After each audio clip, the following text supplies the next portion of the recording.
안녕하십니까. 조갑제TV 시청자 여러분. 저는 조갑제닷컴의 조색별입니다. 2019년 1월 9일 밤 10시를 넘었습니다. 최근에 김태우 전 특감반원의 폭로가 있었고, 또 신재민 전 기재부 사무관의 폭로가 또 잇따랐습니다. 제가 흥미로웠던 것은 이제 그들이 주장하는 민간인 사찰 의혹이라든가 여러 가지 의혹, 그 내용도 내용이지만 이 사건, 이러한 폭로를 대하는 청와대와 그리고 여당과 또 참여연대로 대표되는 그 시민단체들이 이 사건들을 대하는 이중적인 태도랄까요? 그 부분이 굉장히 좀 흥미로웠습니다. 이제 먼저 김태우 수사관 사건, 그리고 신재민 폭로 사건에 대해서 그들이 어떤 입장을 취해왔는지 한번 기억을 더듬어 보면, 자, 먼저 김태우 수사관에 의해서 이제 문재인 정부의 민간인 사찰 의혹이 이렇게 불거져 나왔을 때, 네, 어땠습니까? 청와대와 여당은 뭐 미꾸라지 운운하면서 정말 온갖 굉장히 저주스러운 그런 표현을 퍼붓다시피 했었죠. 그런데 이제 그들이 과거에는 어떤 모습을 보였었나요? 예를 들어서 세월호 사건 당시에 기무사가 했던 정상적인 동향 파악, 정상적인 보고 활동에 대해서 민간인 사찰로 몰고 갔었던 장본인들이죠. 그런데 이번 그 김태우 수사관에 의한 폭로가 나오자 어떻게 태도를 바꿨냐면, 민간인 사찰이란 무엇인가, 그 용어 정의에 매달리는 모습을 보였습니다. 여당 의원들이 TV 토론회에 나와서 하는 얘기가 거의 동일했었는데요. 사찰의 정의가 뭐냐, 사찰 대상이 되었다라고 하는 그 누구였죠? 서울창조경제혁신센터장이 민간인이냐 아니냐, 그러니까 이런 민간인 사찰을 어떻게 정의해야 될 것인가, 이런 것에 굉장히 엄격한 잣대를 들이대는 그런 모습을 볼 수가 있었습니다. 결국은 자신들의 행위는 민간인 사찰이 아니다라는 것을 얘기하고 싶은 거겠죠.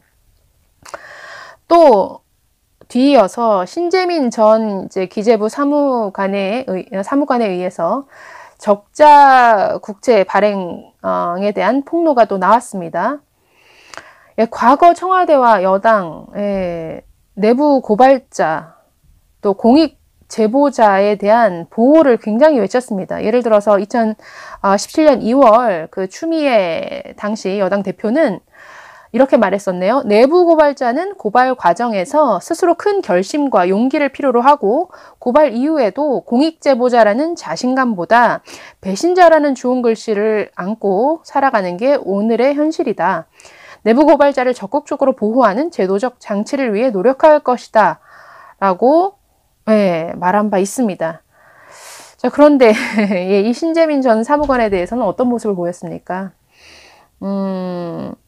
먼저 이 사람이 공익 제보자에 해당하느냐 안 하느냐라는 부분부터 이제 따지고 들었죠.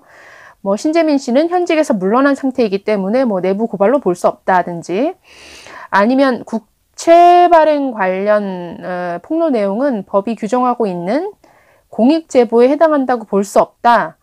뭐 이런 뭐 공익 제보자냐 내부 고발자냐, 이런 아주 사소한 그 용어 정의에 매달리는 모습을 또 볼 수가 있었습니다. 이것뿐만이 아니라 더불어민주당의 손혜원 의원은 정말 악의에 찬 글로 거의 인격 살인하는 글들을 계속 올리셨는데요. 이게 굉장히 낯뜨거웠습니다. 이렇게 말했었네요. 뭐 여러 번 언론에 소개가 됐지만, 신재민은 진짜로 돈을 벌러 나온 거다. 신재민에게 가장 급한 건 돈이다. 나쁜 머리 쓰며 의인인 척 위장하고 순진한 표정을 만들어 청산유수로 떠드는 솜씨가 가증스럽기 짝이 없다. 이런 글을 처음에 올렸다가 또 이 글을 삭제를 했습니다. 또 이 발언을 두고 계속 논란이 되자 이제 1월 4일인가요? 글을 올린 이유는 순수한 공익 제보자라고 보기에는 문제가 많다고 생각했기 때문이다. 글을 내린 이유는 본인이 한 행동을 책임질 만한 강단이 없는 사람이라, 그러니까 신재민 사무관을 가리키는 내용입니다. 그래서 더 이상 거론할 필요를 느끼지 않기 때문이다 라는 이러한 글을 또 써서 올렸습니다. 그래서 굉장히 많은 비판과 많은 항의를 받았었죠. 자, 이런 청와대와 여당 이외에 또 참여연대로 대표되는 그 시민단체들은 이 두 사건에 대해서 정말 논평 하나 내지 않는 이런 모습을 보였습니다. 문재인 정부의 정말 우군이라고 할 수 있는 이 참여연대는 사실 신재민 사건 같은 경우에 거의 일주일 동안 아무런 논평조차 내지 않다가 일주일이 지나서야 짤막하게 논평을 냈었는데요. 이 참여연대가 이런 내부 고발 사건에 대해서 과거에는 어떤 태도를 취해 왔었느냐, 한 1년 전쯤인가요? 이제 강원랜드와 관련해서 안미연 검사라는 분이 이제 폭로를 했었죠. 강원랜드 그 채용 비리 재수사 과정에서 검찰 지도부가 외압을 행사했었다. 그러니까 이런 내용으로 안미연 검사가 폭로를 했었습니다. 참여연대는 굉장히 당시에 이 사건에 적극적으로 매달렸는데, 사실 그 폭로 내용은 이런 거였죠. 그러니까 지난해 2월이었습니다. 김수남 검찰총장이 채용 비리로 수사받던 자유한국당 권성동 그리고 염동열 의원에 대해서 불구속 지시를 내렸고, 후임으로 들어온 문무일 총장은 권 의원에 대한 소환을 막았다라고 이렇게 주장을 했었습니다. 그래서 당시에 참여연대가 직접 나서서 고발 당사자가 되었었고요. 또 진상규명을 촉구하는 논평도 여러 차례 낸 바가 있습니다. 그런데 사실 이 사건은 권성동, 염동열 의원 그리고 김수남 전 총장 모두 이제 무혐의 처분되면서 사실은 결국에는 실체가 없는 사건으로 이렇게 흐지부지 끝났습니다. 자, 그럼에도 불구하고 참여연대는 이 안미연 검사에 대해서 2018년 참여연대 의인상을 이분에게 수상을 했습니다.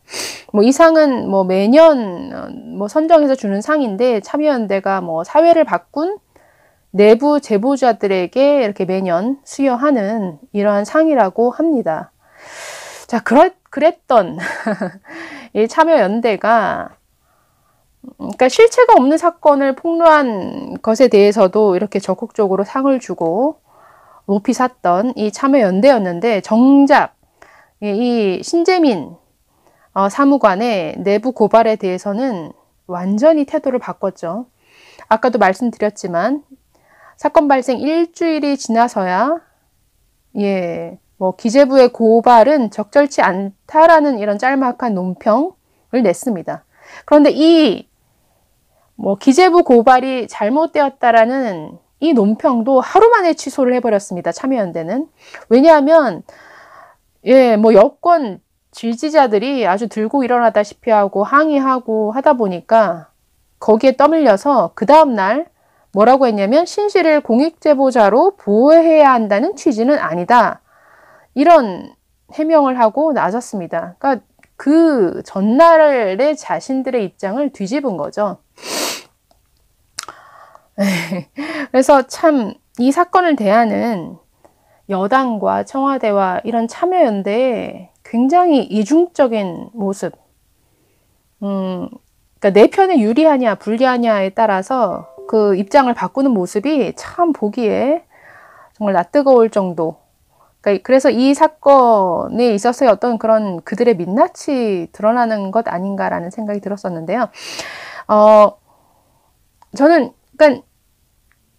시민단체가, 저는 미세먼지에 대해서 저희가 굉장히 이제 문제라고 많이 지적을 하는데, 왜 미세먼지에 대해서 이렇게 문제 제기를 하는 시민단체 하나 없을까라는 생각을 많이 했었습니다. 그런데 저와 같은 생각을 하신 분이 또 있었던 것 같아요. 그래서 한국경제에 실린 그 칼럼이 있는데 한번 소개해 드리려고 합니다. 제목이 한국경제신문에 이제 김정호 논설위원이 시민단체들 모두 어디가 있는지라는 제목의 이렇게 칼럼을 올리셨습니다. 그러니까 미세먼지 이렇게 우리 사회에게 문제가 되는데 도대체 그 많던 시민단체는 다 어디로 간 걸까 하는 문제제기에서 출발을 합니다. 네, 이렇게 다 읽을 수는 없으니까 중간부터 읽어드리겠습니다. 미세먼지가 중국 탓이라는 걸 모르는 건 정부만이 아닌 듯 싶다. 시민단체들도 마찬가지인 것 같다. 그렇지 않고선 중국 대사관 앞에서 미세먼지 항의 시위를 벌였다는 시민단체가 이토록 없을 리 있겠는가.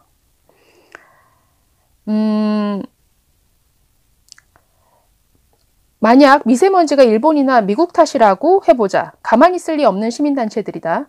사드 배치 때도 지역 주민들은 괜찮다는데 방사선이 국민 건강을 해친다며 미군의 진출입을 극렬하게 막아대던 그들이 아닌가. 국민 건강이 심각하게 위협받고 있다는데 중국 대사관이 멀쩡할 리 없다.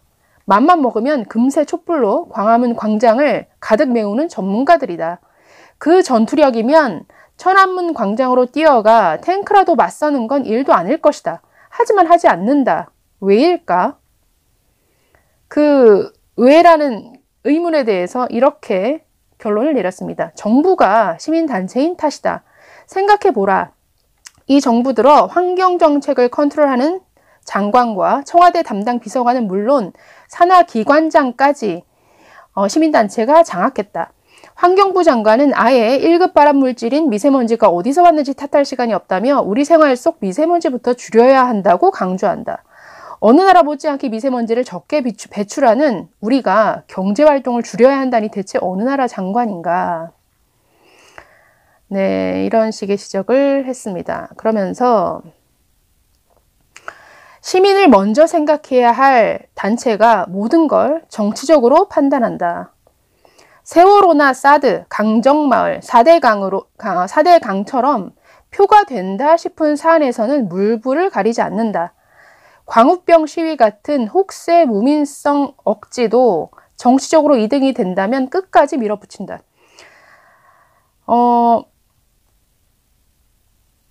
정부가 온통 시민단체 판이다. 청와대에서부터 각 부처, 공공기관이 시민운동을 한다는 사람들로 가득하다. 그들의 책임 없는 주장이 검증 없이 정책이 된다. 이미 경제가 거덜날 판이다. 그들의 한마디에 검찰 수사 대상이 되고 국감의 증인이 된다. 이게 그들이 주장하는 정의로운 사회다. 네, 이러면서 결론을 이렇게 맺습니다. 시민들이 시민단체를 지지하는 건 정치적 욕심 없이 순수한 마음으로 시민 편에서 일하기 때문이다. 탐욕과 위선으로 가득 찬 정치 집단을 누가 신뢰하겠는가. 시민단체, 정당성은 권력으로부터의 독립에서 나온다. 명심하길 바란다. 네, 이렇게 끝맺고 있는데요. 저도 100번 동감하는 바입니다. 네 편, 내 편, 진영 논리가 아니라 뭔가 원칙을 가지고 어떤 사실과 진실을 대하는 이런 모습을 보고 싶은데 글쎄요. 기대할 수 있을지 모르겠습니다. 네, 감사합니다.